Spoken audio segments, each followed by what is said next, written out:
Good evening, and welcome to this International Center for Moral Injury webinar, Beyond the Binary of Victims and Perpetrators, a revised typology for moral injury based on agency. My name is Brian Powers. I'm the inaugural Bernard William Van Fellow in Christianity and the Military here at Durham University, as well as the Executive Director of the ICMI. And I'm truly glad each of you has joined us tonight for this webinar, where I will be doing double duty tonight as host and presenter. As you likely know, the International Center for Moral Injury is committed to producing and receiving new scholarship on moral injury, facilitating new research by building networks of academic scholars, military officers, chaplains, clergy, and others with a knowledge of and expertise with moral injury. The ICMI seeks to create and develop resources for pastoral counselors, caregivers, churches, and faith organizations caring for morally injured individuals. And each of these things serves the center's ultimate goal of increasing an understanding of the causes and impacts of moral injury and facilitating increased care for those experiencing it. As we'll be exploring the complexity of human agency in our conversation tonight, the issue of blame and responsibility will likely loom large over it. In writing my first book on this subject, I spent a considerable amount of time agonizing over the several pages that attempt to qualify Augustine's understanding of guilt as separable from blame. I would love to have a conversation about where that conception of agency goes, and that I propose how the one that I propose might lead us toward understandings of blame and responsibility in the Q&A, but I ask that you might give my initial argument a fair hearing as we press toward that. Okay. So in order to avoid absolutely gratuitous self-aggrandizement, I'll just note a couple of personal details that have informed my own study of moral injury at the outset. As many of you know, I served for 8 years as an officer in the United States Air Force, the last few of those as a Gray Beret, a Special Operations Weather Team member. My final assignment was as the commander of a 22-person unit at Fort Bragg, and this unit was deployed piecemeal with other American Special Operations units throughout the conflicts in Iraq and Afghanistan. And somewhat miraculously, despite our high operations tempo, the unit suffered no combat fatalities and only a couple injuries. Yet in the time since I've left service, which is the last 12 years or so, 2 former members of that unit have died by suicide, and a decorated Gray Beret officer in the community was also killed in garrison in San Antonio, Texas, by a member of his training squadron who had recently returned from a deployment to Iraq. It's, of course, impossible to say how moral injury or experiences in conflict condition these events, but it would also probably be equally disingenuous to claim that they didn't at all. My own exploration of theology has been driven by these experiences, as well as my own in combat zones, and it's through the theological articulations of sin, of hope, redemption, resurrection, atonement, and reconciliation that I found my own capacity to express what I hope is a meaningful and helpful contextualization of moral injury. And so what I present tonight is kind of my latest outgrowth of something that I would call the natural result of some of that theological exploration of agency in a very particular way about moral injury typologies. So as we begin, I thought I might just offer a bit of context as to how this paper came about and the rationale for it. What follows tonight is essentially a revision of a paper that I originally gave last November at the American Academy of Religion's annual meeting in Denver, Colorado. The AAR, the American Academy of Religion, has a division within it that looks at moral injury called the Moral Injury and Recovery in Religion and Society Unit. It's been one of the formative places in my own research and study. I was lucky enough to present my first academic paper at a session at this unit in 2015, presided over by Rita Nakashima Brock and heard by Jonathan Shea. I began participating in the unit as it was beginning to explore moral injury in context outside of the military. And I think it's continued to helpfully do that in the past decade. I presented several papers over the last few years and have served on its steering committee, and now have the honor of serving as its co-chair, along with my good friend Joseph Winnicke-Leiden. And I mention this because it's in this particular scholarly group around moral injury that the conversations that inspired this paper occurred. So as this group has invited and received papers over the past few years on moral injury in different contexts, conflicts and cultures around the world, in the education system in the United States, certainly in the COVID-19 pandemic and many others, began to get the sense that we're beginning to consider some forms of moral injury as more legitimate and perhaps meriting our attention more than others, which is normal, but the criteria that and the ways in which we're doing that started to bother me. This concern kind of reached its apex, or nadir, I suppose, depending on how you want to look at it, during an online session in the 2021 meeting and a discussion that followed a paper presentation. And somehow it was noted, I'm not sure how this came up, but Kyle Rittenhouse, who is an American 17-year-old who shot and killed 2 people in the racially charged civil unrest in Kenosha, Wisconsin, following the shooting of Jacob Blake by police in 2020. Rittenhouse had claimed apparently that he had suffered from moral injury.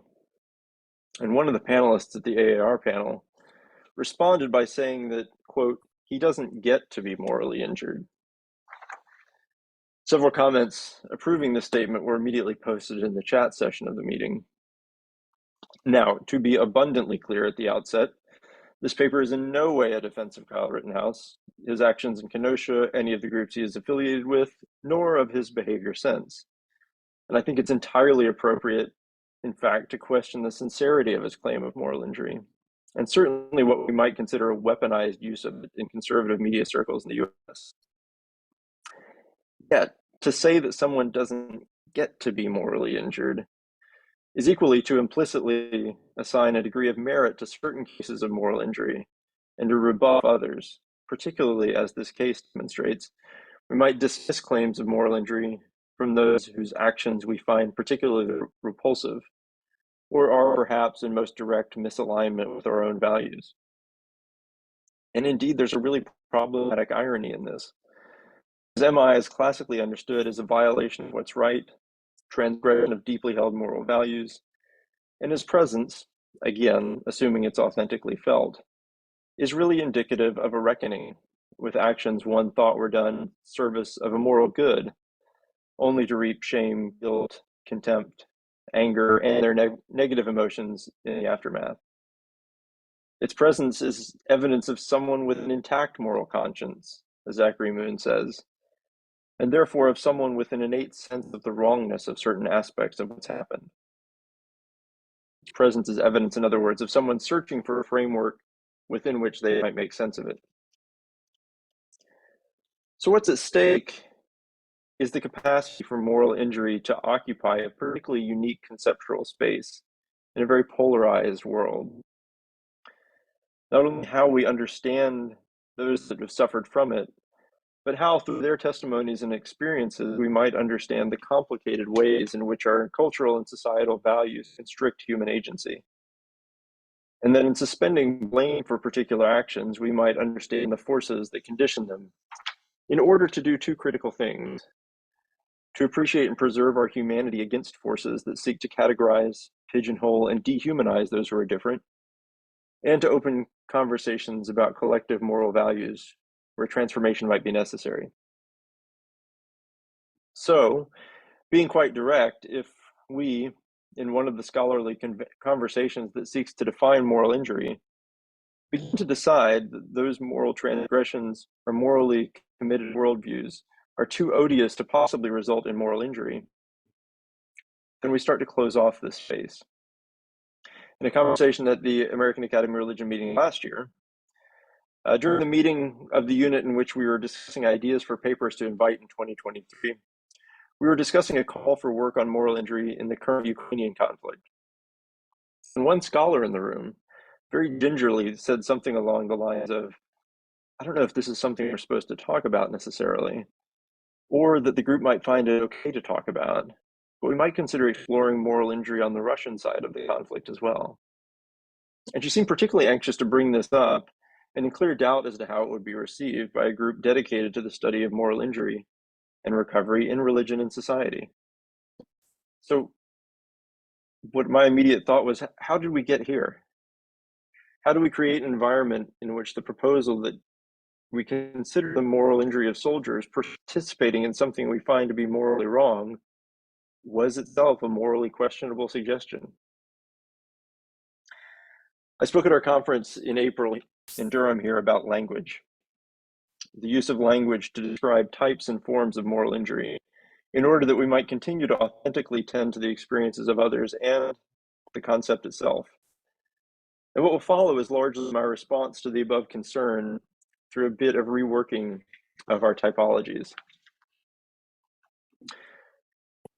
So at the heart of moral injury, of course, is the experience of a violation, either at a fixed moment or in a systemic fashion, of our basic understanding of justice and humanity. Researchers studying MI have rightly identified its effects in areas beyond combatants and military veterans.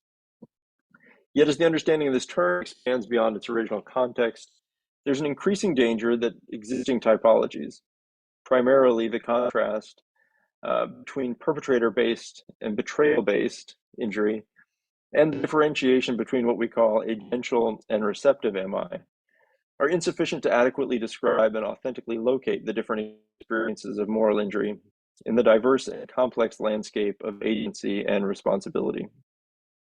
Moreover, there's an increasing danger that the use of these typologies subtly encourages us to assign degrees of sympathy or merit to cases of MI based on the degree to which we determine the morally injured person to have contributed to his or her active agency to the morally injurious situation.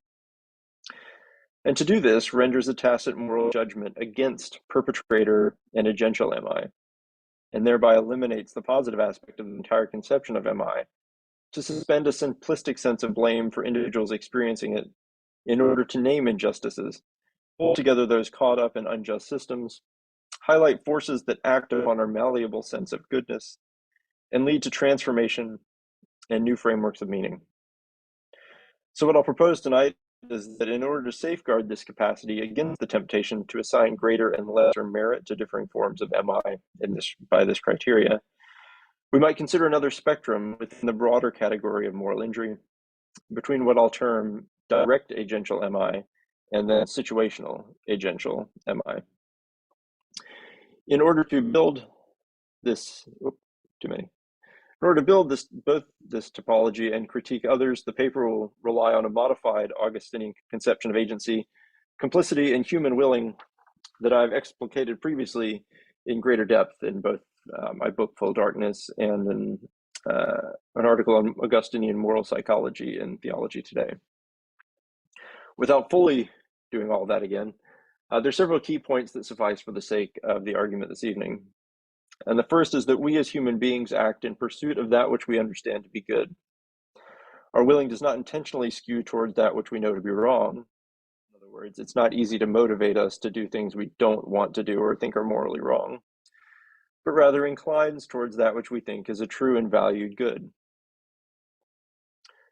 Second, that we can't consciously alter that which we know to be good, but rather that our sense of what is good can be shaped by both our internal habits as well as external factors, our national identity, our social location, our family, personal history, cultural heritage, etc. All those things condition that. So much so that they profoundly condition that sense of good towards which our moral system is oriented. Third, that our willing can therefore be compelled in pursuit of a distorted good. Our positively functioning moral system can be oriented towards that which is not truly good.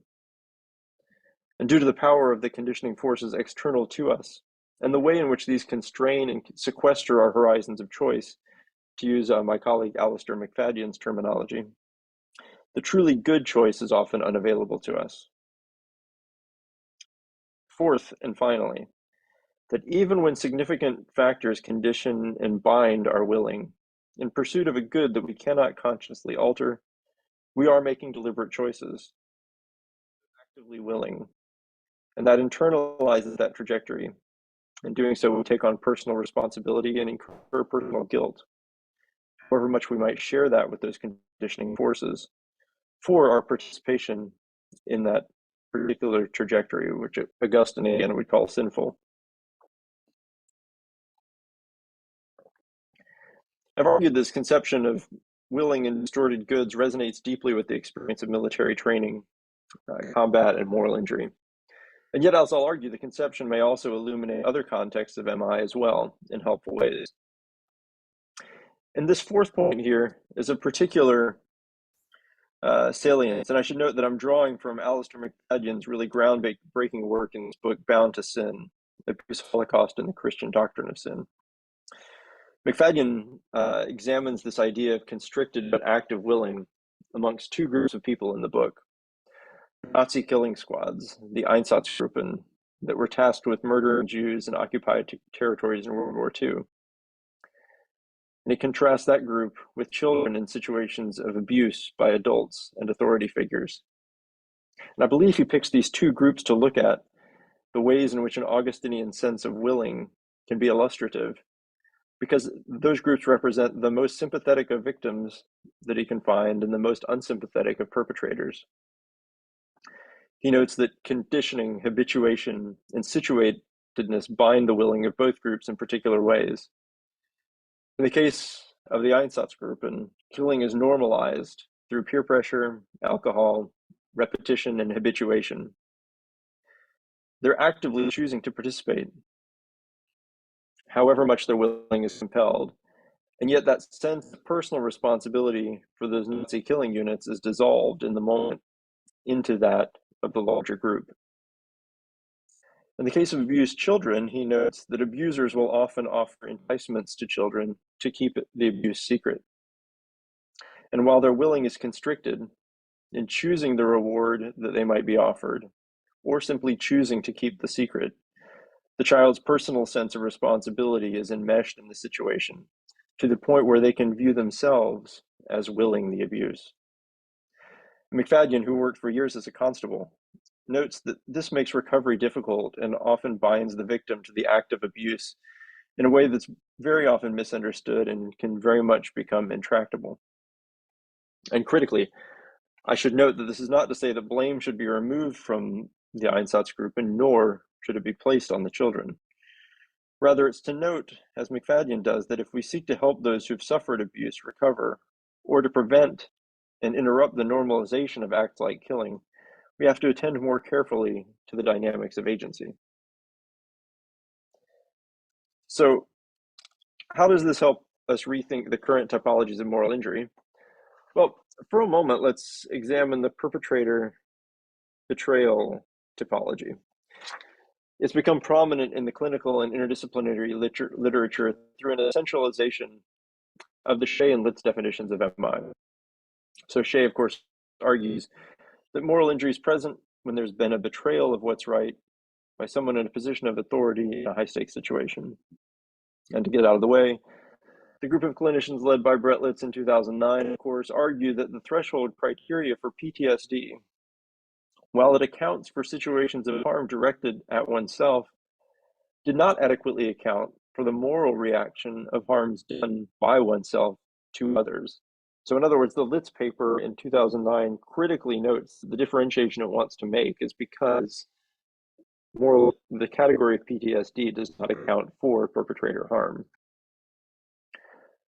Thus, the Litz group understands that moral injury can be conceived of as perpetrating, failing to prevent, bearing witness to, or learning about actions that transgress deeply held moral beliefs and expectations. In the creation of the categories of betrayal-based and perpetration-based moral injury around these two definitions, while perhaps convenient in clinical differentiation, also implies a somewhat binary exclusion between the two.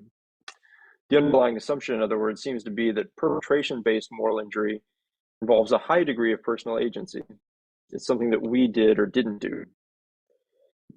Whereas betrayal-based moral injury involves a lower degree of personal agency. It's something someone else did. It's a choice that they made that impacts me significantly. And yet, this assumption reflects an impoverished understanding of agency. For a situation of betrayal to be a morally injurious experience, it requires a commitment to a common cause, an individual expenditure of personal agency, honor, and self towards a shared value, purpose, endeavor, or mission. It's a betrayal not only of what's right, but of the agency and honor of all those involved. And it can so often cause not only a lingering sense of contempt and anger, but a profoundly broken trust in moral systems and institutions. Yet the root of the lingering moral agony of a betrayal-based moral injury, in Augustinian terms, is that the betrayal of what's right is intertwined and permanently fused with the personal agency and trajectory of the individuals betrayed. If, for example, it were not so, if that were not the case, if little to no active personal agency were involved, then what betrayal would there be in a violation of what's right? Conversely, the understanding of perpetration-based moral injury assumes a high degree of personal agency. And this is interesting because in a military setting, for example, those most likely to be in a position to take direct action are also under particular constraint through rules of engagement that define the conditions under which they either can or cannot act. Certainly, there's a positive and active exercise of agency involved in the Litz categories of perpetrating and failing to prevent actions that transgress moral beliefs and expectations. As they also note, it's the absence of an accounting for harms done, rather than harms suffered, that necessitated their definition. And yet those harms cannot be said to be done through the free exercise of personal agency of frontline soldiers with an extremely broad horizon of choices, including not firing or choosing which orders to follow and which not to, despite the sometimes formal military position on this. These actions are done by combatants who've been conditioned to a certain sense of good, habituated to perform certain actions in certain circumstances in a combat environment, and highly trained in order to achieve particular outcomes. Their negative moral emotions, guilt, shame, anger, and contempt, do not simply reflect their personal and individual violations of deeply held values, but rather also a commitment of personal agency towards an end that does not bear the moral weight of those actions. And so my point here is that both of these categories not only involve, but are predicated upon an active personal agency, but one that is at the same time limited and profoundly constricted by outside forces. So these two, in my view, bear much more in common than they do in differentiation. And if we attempt to discern a more sympathetic form of moral injury by equating it to the one with the least personal agency involved, then my arguments that these two categories, the betrayal and perpetrator types of MI, fail to help us do that. Another set of typologies are brought up by Larry Kent Graham in his landmark 2017 monograph, Moral Injury, Restoring Wounded Souls.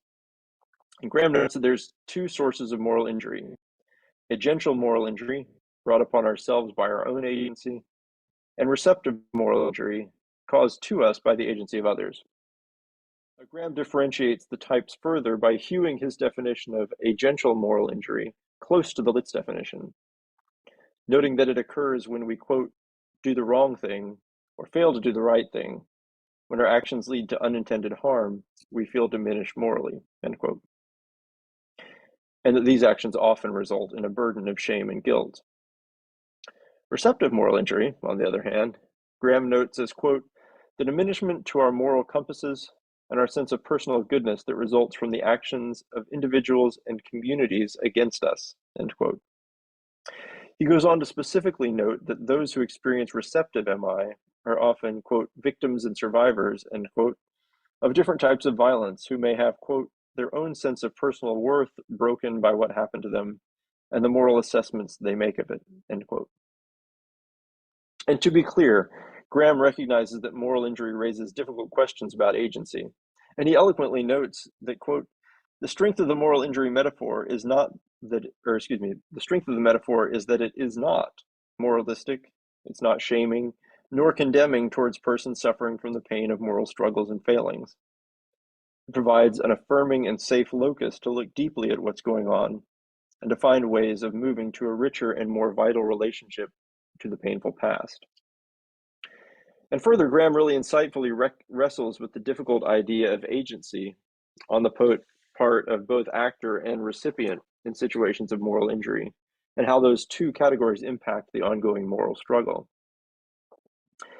Yet, in a bit of a tortured search for the locus of responsibility in situations of MI, he notes that First, we must discern who is responsible for the harmful action. Second, the harmful consequences to both the actor and recipients. And third, without blaming the victim, we must also assess how the recipient of the harmful actions may contribute to the harm by how they do or do not respond. Further, he does recognize that in the example of military service, those who join and enter into war do so, quote, because they believe it's a good moral thing to do. Moral injury results when they conclude that they did the wrong thing or the right thing in the wrong way, end quote. He recognizes further that these challenging moral injuries are historical and cultural productions fraught with countless personal and social difficulties. I think a lot of what Graham's doing here is recognizing that our natural sympathies move towards those who are wounded, and that we generally attach blame to actions that wound and offend others, and that this dynamic is difficult to maintain in situations of moral injury. So all this is to say, while Graham acknowledges that, it acknowledges that Graham himself recognizes the difficulties in agency and the shifting and vulnerable ways our moral gyroscopes operate, and the ways MI questions our natural sympathies. The categories he proposes and the understanding of agency that he works with do not, in my view, fully enable him to overcome this, and actually may reinforce our natural senses of sympathy and blame. The problem, as I'll note, is that the categories of agential and receptive MI, by their definition, attach natural moral responsibility, perhaps in total, to the exercise of agency in a particular setting. And this results in a conception that seemingly unquestioningly, however sympathetically, holds the agential sufferer of moral injury responsible for their personal actions, and a difficulty in understanding how to speak of the agency of those experiencing receptive moral injury. As to even speak about the way their agency is bound up in this risks victim blaming. So I propose then that an Augustinian accounting of agency is of benefit in creating a typology that better navigates the complexities that Graham notes, and that, while not removing the quest for responsibility, recognizes that it won't be exhausted in any scenario of moral injury by identifying one or even a set of blameworthy individuals. Rather, it will focus attention to the broader ways that cultural narratives, histories, and forces impact and affect others, and how a morally injurious situation can resonate through the complex interactions of peoples. So recall just briefly that Augustine notes that the good towards which we are oriented is shaped by internal and external forces to us, that our willing is active, even in situations of constricted agency, and that when we exercise agency in pursuit of a good, even a distorted one, we bind ourselves to it and thus orient our life intentionalities in that direction. And so thus the first category I propose may be called direct agential moral injury. So direct agential MI is the result of situations in which we contribute our active agency to a particular endeavor, underwritten by a service to a particular sense of what's right. So when we join the military, we pledge a sense of honor to a profession or a code, or take particular actions in pursuit of those, only to later have that agency and honor betrayed by a violation of what's right from someone else, or the self-understanding that this active pursuit of this good is false and or has produced harm. So in this direct agential form of MI, what are often considered perpetrator-based and betrayal-based MI are both possible due to that assumed commitment of self-directed individual agency involved, or individual participation in a larger communal endeavor whose moral necessity justifies the actions taken and should reflect the shared values of the community. When a betrayal or a violation of values or an event of injustice occurs, moral injury is experienced by those individuals in a defining way by the commitment of their active agency to the outcome in some way or another.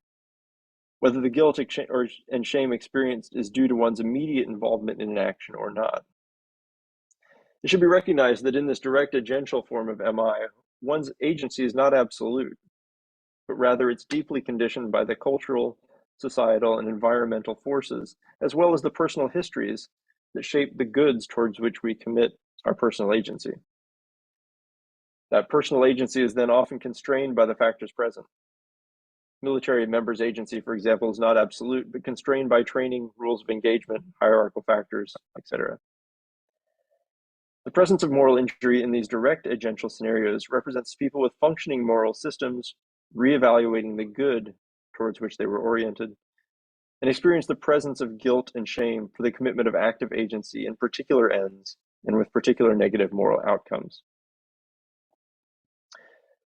So if that's direct agential moral injury, what I'll call situational agential moral injury, experienced by those whose lives and trajectories are shaped profoundly by the outcomes of Shea's high-stakes situations, in which they do not exercise the same degree of active agency. Whether the victims of momentary violence or systemic oppression that's represented in the continual betrayal of moral principles and values by those charged with protecting and caring for them, the failure of authorities, whether in singular or systemic cases, to offer accountability for the violation, is indeed an experience of moral injury that often shares effects similar to those experienced by military members. A loss of meaning, a loss of the framework by which to understand moral actions. In the case of situational agential MI, however, the type suffered certainly revolves around the experience of betrayal. It's not one that's fundamentally defined by a voluntary commitment of direct agency to a particular endeavor or in service to a particular cause, but it is the result of a situation in which one finds oneself and from which one cannot extricate themselves. It's the result of a direct denial of the form of agency that is a fundamental tenet of direct agential MI. Differentiated in this way, this form is conditioned strongly by the situation, hence the name, situational agential. And the key here is that the agency of those suffering from situational agential MI is still active, and it affirms that. They continue to make choices and to bind their life intentionalities within the constricted environments. And this is vital to recognize because the way that this commitment of active agency shapes, and in many cases poisons, the life intentionality of those who suffer repeated betrayals, injustices, and moral wounding.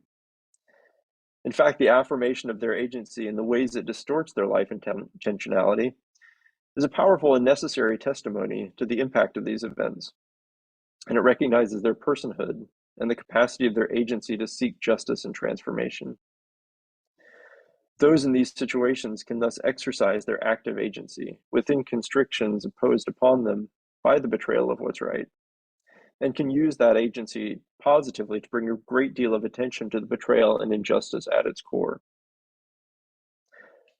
More negatively, however, it also has to be recognized that those affected deeply by this type of moral injury, in exercising their agency and internalizing those distorted dynamics, will often propagate further wounding to others. These effects are not simply the result of the agential impact of others, but certainly their own as well. So, why this conception? Well, in both of these cases, the exercise of active agency is vital to understand the morally injurious event and its impact. In terms of both direct agential and situational agential moral injury, it's vital to uphold in order to understand the particular ways that MI has suffered in these two different and yet connected ways. In bringing the term into the modern lexicon, Jonathan Shea was careful to note that moral injury was present when there had been a betrayal of what's right by someone in a position of authority in a high-stakes situation.